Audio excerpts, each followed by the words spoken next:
when you have clarity on what your vision is, when you have clarity on what your goal is, no matter how big the obstacle is that is coming against you, you will press towards the mark. You will push, you will forget all things laying behind you, and you will focus solely on the goal that lies ahead. Gotta work, never tell, keep your head down, find what you love and excel, yeah. Welcome back to another episode of Insights with Vinny Mac. My name is Vince, aka Vinny Mac, and on this channel I provide you with insights from a godly perspective as well as from a coaching perspective, bringing the two together to give you the best of both worlds so that you can take yourself from where you are to where you are capable of being.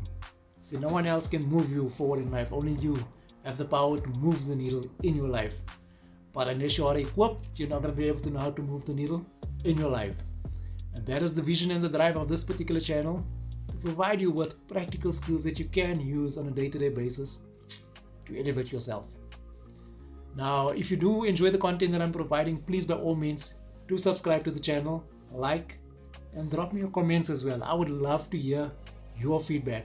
I would love to hear if you are applying these steps, and if you are, how are they working for you? Let's engage, let's have that interaction. So please do drop me your comments.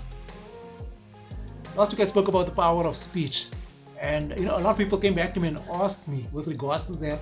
So thank you very much for that as well. And I realized from the conversations that I needed to provide the deeper clarity, and there was actually a second part to the power of speech that helped me unlock circumstances in my life. And I really want to share that particular aspect with you today. So in order for me to do that, I'm going to take you through a Bible story.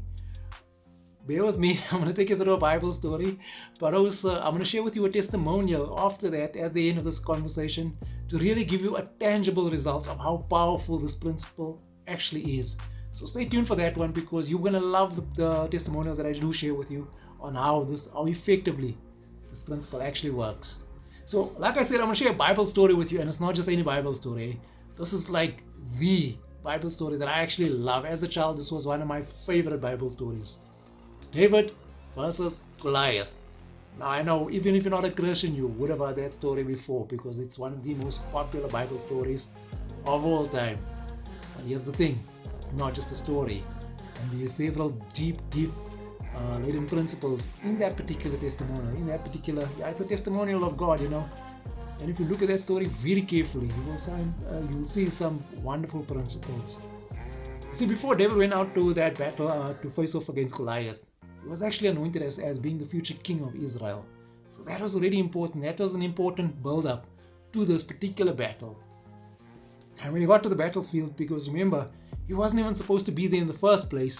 He was just doing an errand run for his father, taking food to his brothers.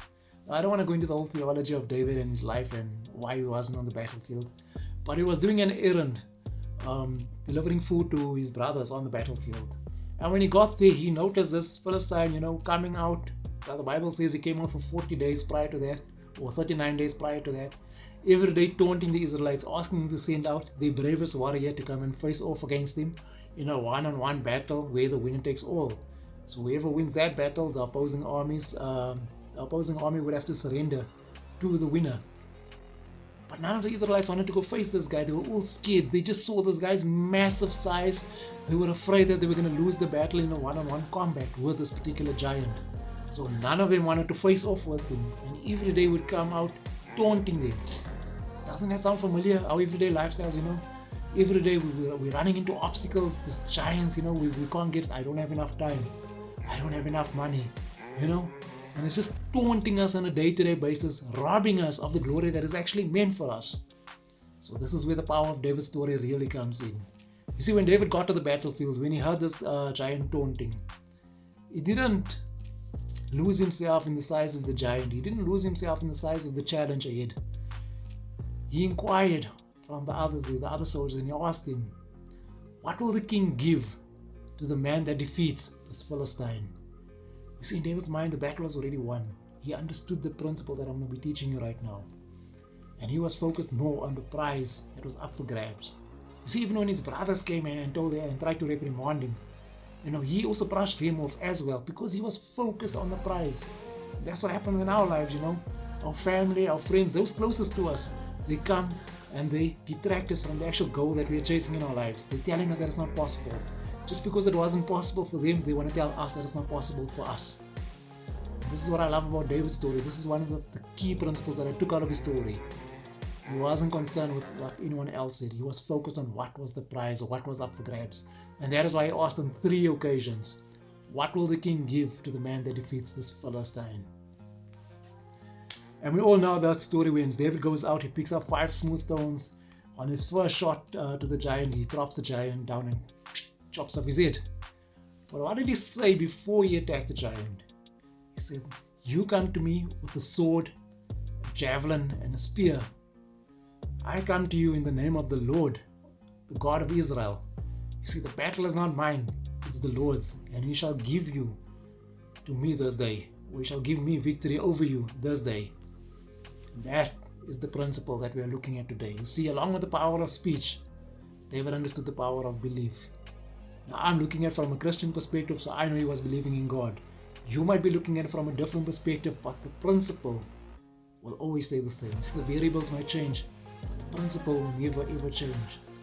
The power of belief, along with the power of speech, moves the impossible, makes the impossible possible.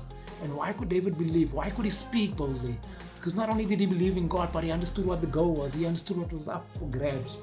When you have clarity on what your vision is, when you have clarity on what your goal is, no matter how big the obstacle is that is coming against you, you will press towards the mark. You will push, you will forget all things lying behind you, and you will focus solely on the goal that lies ahead.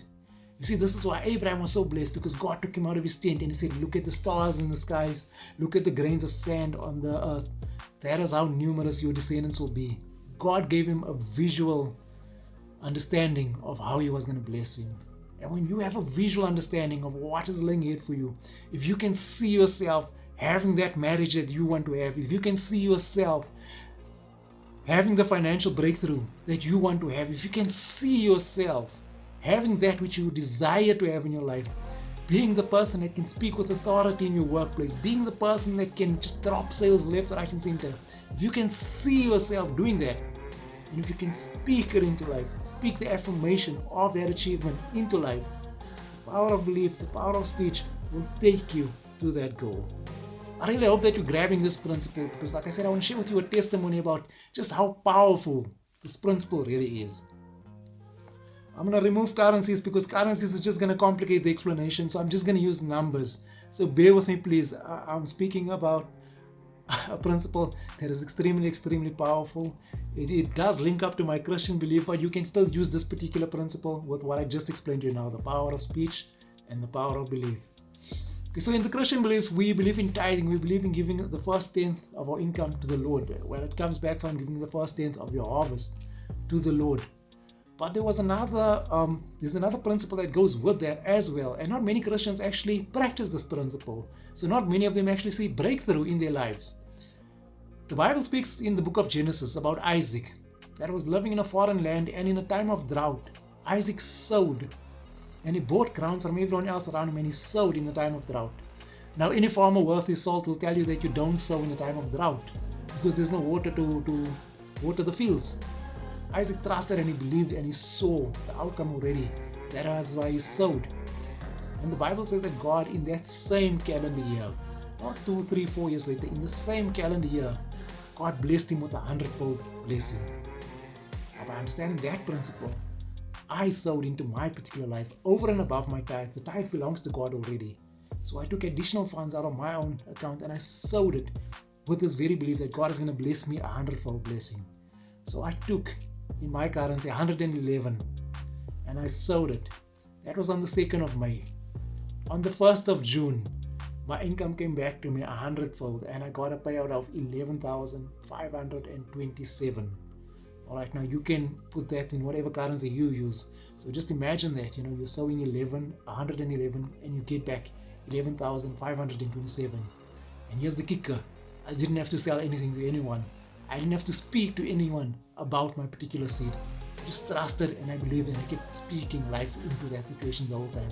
And there were obstacles coming against me, and I mean insane obstacles were trying to knock me off my course, but I kept believing and I kept speaking and I kept seeing the goal. I kept seeing the end result. I didn't know when it was going to come through, but I kept believing that I'm already experiencing the result, that I already have that which I have spoken into existence. So you tell me what investment pays you a hundredfold blessing in less than 2 months without you selling or doing anything other than speaking and believing. There is no other principle that can do this. And that principle is available to you right now, but you need to practice it. I really hope that you got value from this video. I really hope that you're taking this insight and that you can apply it into your life.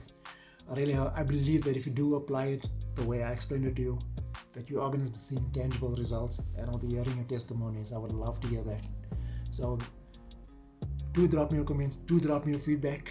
Like I said, like the channel, subscribe to the channel, because I'm going to be delving deeper and I'm going to be providing with more value and more insight.